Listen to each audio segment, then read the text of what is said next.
Marcus Rodriguez never thought his life would peak at cleaning garbage trucks. But here we are. Tank, as his buddies called him, had reached that special level of rock bottom where even the bottom looked down on him. 43 years old, divorced twice, and personally responsible for the most spectacular sewage backup in Cleveland's history. So naturally, when he got spectacularly drunk at Murphy's Tavern after getting fired, crawling into what he thought was a dumpster seemed like a reasonable life choice. Except this particular dumpster belonged to an alien garbage scow, and Tank woke up 3 weeks later in what could only be described as the universe's most confusing situation. The Keth'mori Empire, you see, prided themselves on being the galaxy's most fearsome warriors. 8 feet tall, covered in purple scales with teeth that could open beer bottles and voices that sounded like chainsaws gargling gravel. They looked absolutely terrifying right up until they tried to do anything military-related, at which point they became about as intimidating as a daycare center full of confused toddlers. Tank's first clue that something was wrong came when he woke up in their maximum security prison, which featured a king-sized bed, complimentary bathrobes, and what appeared to be a fully stocked minibar. The guard, a massive purple lizard named something unpronounceable, kept apologizing for the accommodations and asking if Tank needed anything else. Maybe a phone call to my lawyer? Tank had mumbled, still hungover and very confused. The guard's eyes went wide. The Earth creature wishes to consult with legal counsel. Such cunning. Such strategic thinking. He scribbled notes frantically, clearly preparing for psychological warfare. And that, friends, was how Tank accidentally became the Keth'mori Empire's most revered prisoner of war. For 10 years, every sarcastic comment, every frustrated observation, every basic suggestion got treated like divine military wisdom. When Tank complained that his cell was too bright and asked them to dim the lights, they interpreted it as a brilliant strategy about the importance of controlling battlefield visibility. When he mentioned that their prison food tasted like cardboard and suggested they try seasoning it, suddenly the entire Keth'mori military doctrine incorporated nutrition-based morale warfare. The best part? Tank had no idea any of this was happening. He thought they were just really, really bad at being evil captors. The worst part? They were actually just really, really bad at everything else too. Commander Tar, the head of their military operations, would visit Tank's cell weekly for what he called strategic consultations, and Tank called that weird lizard asking me obvious questions. Tar would present complex military scenarios. Tank would respond with basic human common sense wrapped in sarcasm. And Tar would leave believing he'd just witnessed tactical genius. So Commander, Tank would say, lounging in his surprisingly comfortable prison uniform, "Let me get this straight. Your army charges the enemy in single file, screaming at the top of their lungs, wearing neon pink armor, during broad daylight, with no backup plan?" "Yes, honored prisoner. As is tradition." "And this works how exactly?" Well, Tar would pause, his massive scaled brow furrowing. "It doesn't.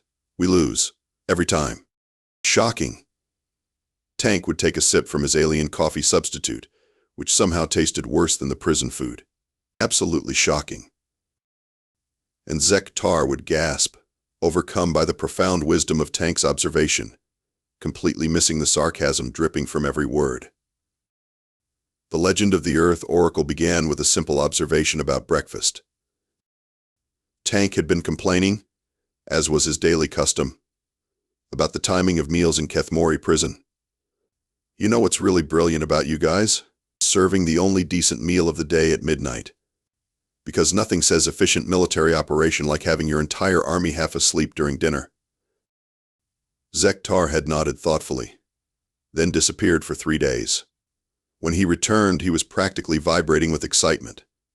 "Earth Oracle, your wisdom about timing has revolutionized our military strategy. We attacked the Vorthak border station at dawn, when their accountants were barely awake and still calculating their morning coffee expenses. We achieved our first victory in 17 years. Tank nearly choked on his terrible alien coffee. "You won because you attacked when they weren't ready? That's your big breakthrough? The tactical genius of temporal advantage. Why did we never consider this before? Because you're morons, Tank thought. But what he said was, yeah, well, timing is everything in warfare, I guess. Another scribbled note. Another revolutionary insight added to the growing collection. Over the years, Tank's offhand comments became the foundation of Keth'mori military doctrine. When he mentioned that armies need food to function after watching his guards nearly faint from hunger, suddenly supply lines became a priority. When he pointed out that charging straight at the enemy might not be the most effective approach, the concept of flanking maneuvers was born. His masterpiece, however, was the formation lecture. Tank had been watching Keth'mori troops practice through his cell window, and the sight was so ridiculous he couldn't help himself. Hey Zektar, quick question about your military formations. Why do your soldiers march in a single line? Are you planning to fight a war or conga into battle? A single line maintains unity and prevents confusion among the ranks.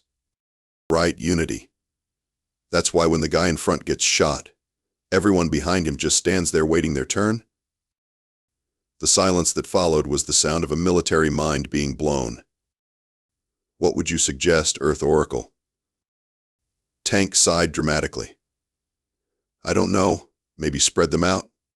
Use cover? Attack from multiple directions so the enemy can't just point their guns at one spot and mow everyone down?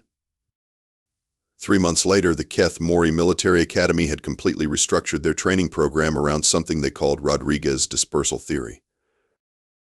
The irony wasn't lost on Tank. He'd spent 10 years in maximum security luxury accommodations, getting 3 meals a day, entertainment systems, and personal hygiene products, all while accidentally revolutionizing the military strategy of his captors. Meanwhile, they treated him like some kind of tactical savant when really he was just a guy who watched a lot of war movies during his unemployment periods. Commander Zektar had started bringing other officers to these sessions. General Block, whose enthusiasm exceeded his intelligence by several orders of magnitude. Colonel Vash, who believed every military setback was part of an elaborate conspiracy. Captain Pip, who nodded enthusiastically at everything anyone said and somehow remained eternally optimistic despite their constant defeats. The Earth Oracle speaks truth. Block would declare after Tank made some obvious observation about not attacking uphill positions. But what if it's a trap? Vash would counter suspiciously. What if the humans want us to think fighting uphill is bad? I think fighting uphill sounds fun, Pip would add cheerfully. Tank would just sit there, wondering how these people had managed to build a spacefaring civilization without accidentally wiping themselves out. The worst part was that their improvements were working. Tank's accidental lessons were turning the Keth'mori from the galaxy's biggest military joke into an actual threat. Their enemies were starting to take them seriously, which made everyone even more convinced that Tank was some kind of strategic mastermind. All Tank wanted was decent coffee and a ticket home. Instead, he'd become the unwitting architect of an alien military renaissance. The universe apparently had a sense of humor. 10 years of luxury imprisonment came to an abrupt end on a Tuesday, which seemed appropriate since Tuesdays had always been Tank's least favorite day of the week. The Vorthak Collective, apparently tired of losing border skirmishes to their newly competent enemies, had decided to end the Keth'mori problem permanently. They'd assembled the largest fleet in their history, armed with their most advanced weapons, precision-guided audit missiles, bureaucratic disruption cannons, and their dreaded Form 27B compliance bombs. Tank learned all this when Zektar burst into his cell, looking more panicked than usual. Earth Oracle, we need your wisdom. The Vorthak approach with overwhelming force. Our traditional strategies are insufficient. Let me guess, Tank said, not looking up from his breakfast. Your traditional strategy involves charging directly at them while screaming? Yes, but now they have superior numbers and firepower. What do we do? Tank finally looked up, taking in Zektar's genuine desperation. Despite everything, he'd grown oddly fond of these incompetent lizards.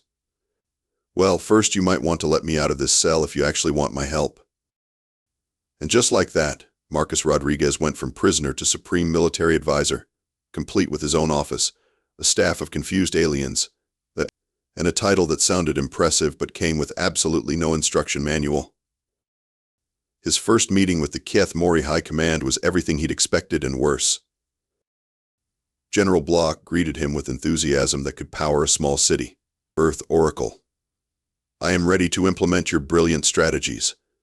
Should we charge the Vorthak fleet directly, or perhaps charge them indirectly? Colonel Vash eyed Tank suspiciously. This could be an elaborate Vorthak plot. What if the prisoner is actually a deep-cover accountant? Captain Pip bounced on his scaled feet. I'm just excited to finally meet the legendary Earth Oracle. I've studied all your theoretical works. Well, Zektar's notes about your theoretical works. This is going to be so much fun. Tank rubbed his temples, feeling a headache coming on. Okay, let's start with basics. Show me your current battle plan. What they showed him was less a battle plan and more a colorful drawing that looked like it had been created by particularly creative kindergartners. The Keth'mori fleet would arrange itself in a perfect circle, fly directly at the enemy, and then. The plan got a bit vague after that. This is your strategy? Tank asked, staring at the diagram. We call it the Circle of Inevitable Victory, Block announced proudly. More like the Circle of Inevitable Death, Tank muttered. Okay, new plan. First, we're going to use something called tactical positioning. Tactical positioning? Vash's eyes narrowed. Sounds suspicious. It means not flying directly into their guns, Colonel. The silence in the room was deafening. You can do that? Pip asked, genuinely curious. Tank spent the next hour explaining concepts that any human military academy would cover in the first week: flanking maneuvers, concentrated fire, retreat and regroup tactics, the importance of communication during battle, and why painted targets on your ships might not be the best camouflage choice. By the end of the session, Tank realized two things. First, he actually did know quite a bit about military strategy, thanks to years of documentaries and strategy games during his unemployment. Second, these aliens weren't stupid, they just never had anyone teach them the basics. The pressure was mounting. The Vorthak fleet would arrive in 6 days. The entire Keth'mori Empire was counting on their Earth Oracle to deliver another miracle. Tank had gone from wanting to go home to realizing that if he didn't figure this out, these ridiculous lizards might not have a home to go back to. For the first time in years, Marcus Rodriguez actually had a job that mattered. Training an alien army turned out to be exactly as ridiculous as Tank had expected, and somehow even more entertaining. Day 1 began with Tank watching the Keth'mori elite forces practice what they called combat formations, which looked suspiciously like an interpretive dance routine about the life cycle of space butterflies. Soldiers would spiral around each other, occasionally leaping with arms outstretched, while making what Tank could only assume were meant to be intimidating battle cries. What exactly are you doing? Tank asked Captain Pip, who was overseeing the exercise. Traditional Keth'mori combat dance. It confuses enemies and demonstrates our cultural heritage. It demonstrates something. All right. Tank watched as 2 soldiers collided mid-leap and fell in a tangle of purple scales and bruised pride. New rule: no dancing in combat. Walking in straight lines, basic formation drill. But how will we express our warrior spirits? By not getting shot.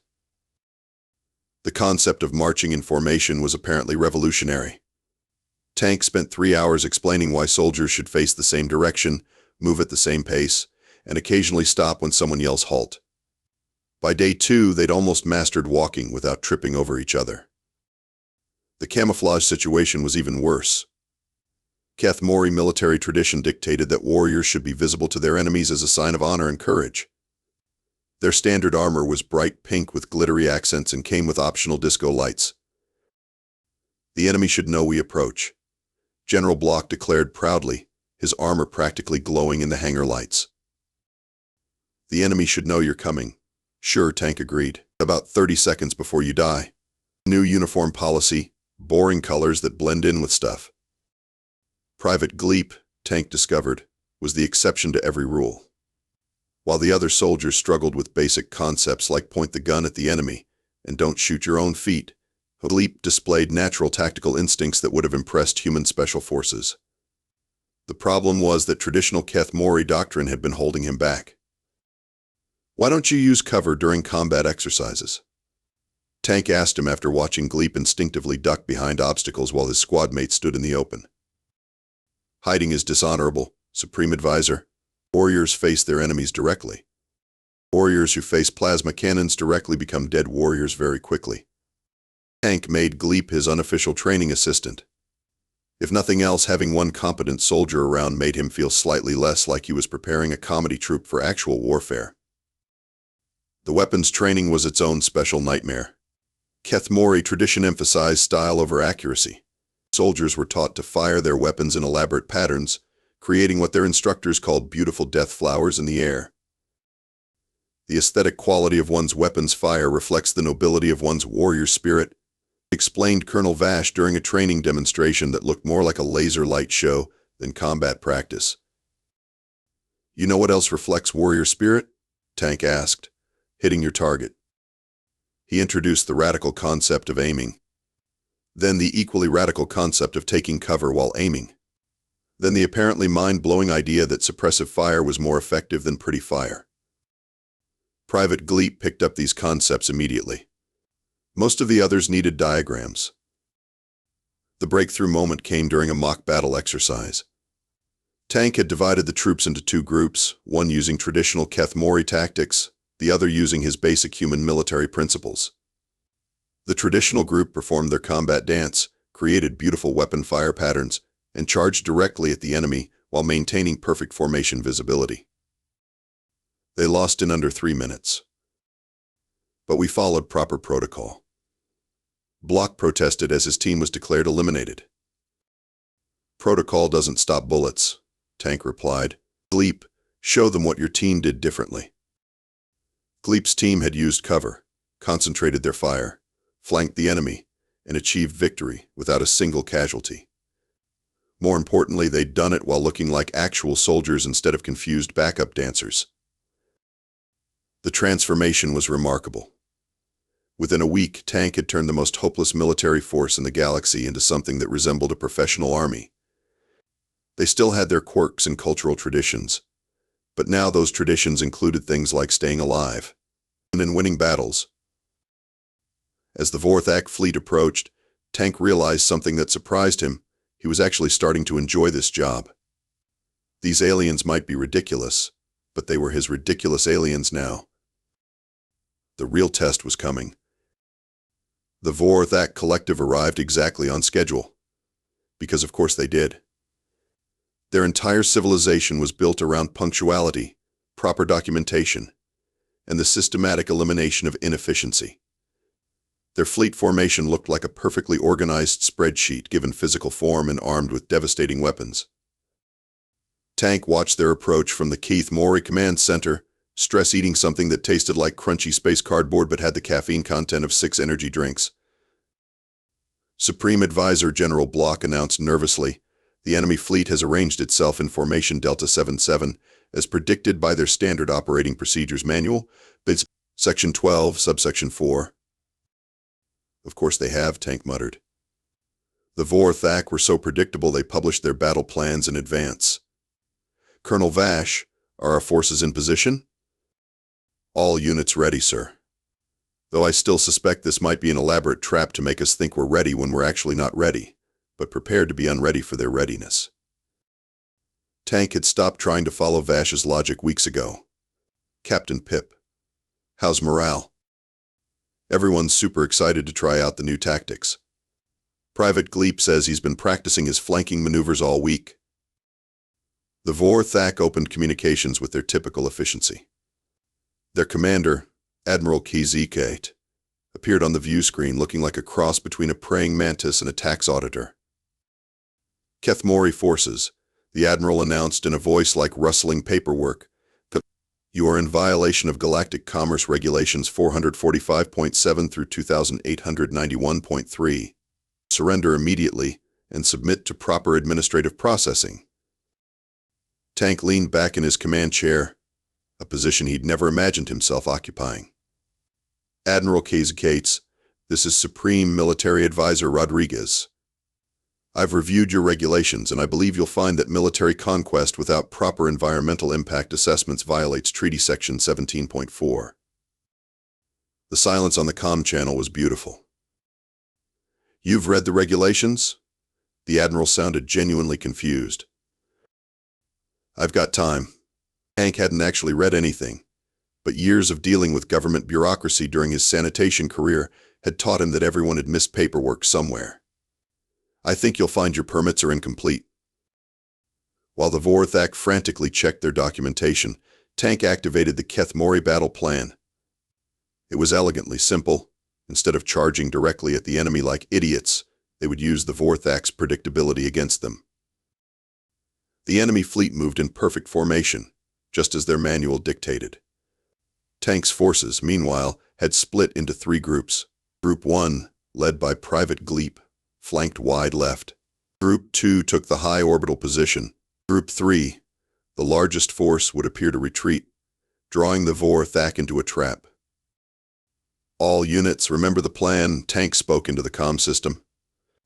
No heroic charges, no combat dancing, no glittery armor. Just simple, boring tactics. Admiral, came Gleep's voice over the radio, excitement barely contained, we're in position for the pincer movement. Tank couldn't help grinning. His ridiculous aliens had actually learned. The battle unfolded exactly as planned, which was apparently a completely novel experience for the Keth'mori military. The Vorthak, faced with enemies who didn't behave according to their extensive behavioral prediction models, found their perfect formation suddenly disadvantageous. Sir, shouted one of the communications officers, Group 2 reports successful engagement. The enemy's rear formation is breaking. Group 1 has cut off their retreat route, added another. And Tank watched the tactical display, munching his terrible alien snacks and calling out course corrections. For the first time in his life, he felt like he was actually good at something important. The turning point came when the Vorthak tried their signature move, the administrative overwhelm formation, but where they would surround enemies with so much bureaucratic firepower that surrender became the only logical option. Except Tank's forces didn't stay in one place to be surrounded. All units, scatter and regroup at Rally Point 7, Tank ordered. Let them organize around empty space. The Vorthak found themselves in perfect formation around nothing at all, while Keth'mori forces regrouped and struck from completely unexpected angles. Within 2 hours, Admiral Kazaysk was requesting terms of surrender. Tank leaned back in his chair, hardly believing what had just happened. He'd actually won a space battle using nothing more than basic common sense, and a bunch of enthusiastic lizards who'd finally learned the difference between warfare and performance art. Supreme Advisor. Captain Pip bounced with excitement. We did it. We actually won. Yeah, Tank said, looking around at his celebrating officers, we really did. 1 year later, Marcus Tank Rodriguez stood in the newly constructed Keth'mori Military Academy, watching a fresh batch of recruits practice formations that didn't involve interpretive dance. It was strange how normal this had all become. The academy was his idea, along with the standardized training protocols, the non-glittery armor, and the revolutionary concept of thinking before charging. The Keth'mori Empire had gone from galactic laughingstock to legitimate military power in 12 months, and somehow Tank had become the guy responsible for keeping it that way. Eternal Supreme Commander Rodriguez, General Block announced, entering the training facility with his usual enthusiasm. Earth has responded to our diplomatic communications. Tank looked up from his lesson plans. The Eternal Supreme Commander title had been their idea, not his, along with the benefits package that included his own coffee machine, imported from Earth, and a salary that made his old sanitation job look like volunteer work. What did they say? They wish to establish formal relations. They're very interested in learning how one of their sanitation engineers became the architect of military revolution. Tank chuckled, remembering his old life. Cleveland seemed like a different planet now, which technically it was. Did they mention my old boss? Manager Phillips requests that you submit proper resignation paperwork and return your municipal vehicle immediately. some things never changed. The transformation of the Keth'mori military had been complete but gradual. They still had their cultural quirks and traditions, but now those traditions included competence. Colonel Vash still suspected everything of being an elaborate conspiracy, but now he channeled that paranoia into excellent intelligence work. Captain Pip remained eternally optimistic, but his enthusiasm was backed by actual tactical knowledge. Private Gleep had been promoted to training instructor and was already producing the next generation of competent Keth'mori warriors. "Sir," came a voice from the doorway. It was Lieutenant Bleep, one of Gleep's star pupils. "We've received a request for military consultation from the Jek'tar Republic. They're having difficulty with their traditional combat methods." Tank grinned. Word was spreading throughout the galaxy that the Keth'mori Empire had discovered some revolutionary military techniques. The reality was simultaneously more mundane and more impressive. They'd simply learned to take warfare seriously. "Schedule a consultation meeting," Tank decided. "But make sure they understand that our methods require abandoning any combat techniques that involve singing, dancing, or decorative armor." "Yes, sir." As the lieutenant left, Tank walked to the Academy's observation deck. The view showed him the Keth'mori home system, bustling with activity and defended by a fleet that actually knew which end of their weapons was dangerous. It was a far cry from the ridiculous empire he'd accidentally joined a decade ago. His communicator chimed with a message from Jek'tar, now promoted to Grand Admiral and still convinced that Tank was the greatest strategic mind in galactic history. The message was typical Jek'tar, effusively grateful, militarily focused, and completely missing the point that Tank's genius was just basic common sense applied to a species that had somehow forgot how to fight effectively. Tank had never told them the truth about his background. Why ruin a good thing? The sunset on this alien world painted the sky in shades of purple and gold, and Tank realized he was genuinely happy for the first time in years. He'd found his place in the universe, even if that place was teaching basic military tactics to enthusiastic lizards on a planet whose name he still couldn't pronounce correctly. Earth was still there if he ever wanted to go back. But looking out at his academy, his students, his inadvertent empire, Tank realized he was already home. The universe did have a sense of humor. Sometimes it even had a happy ending.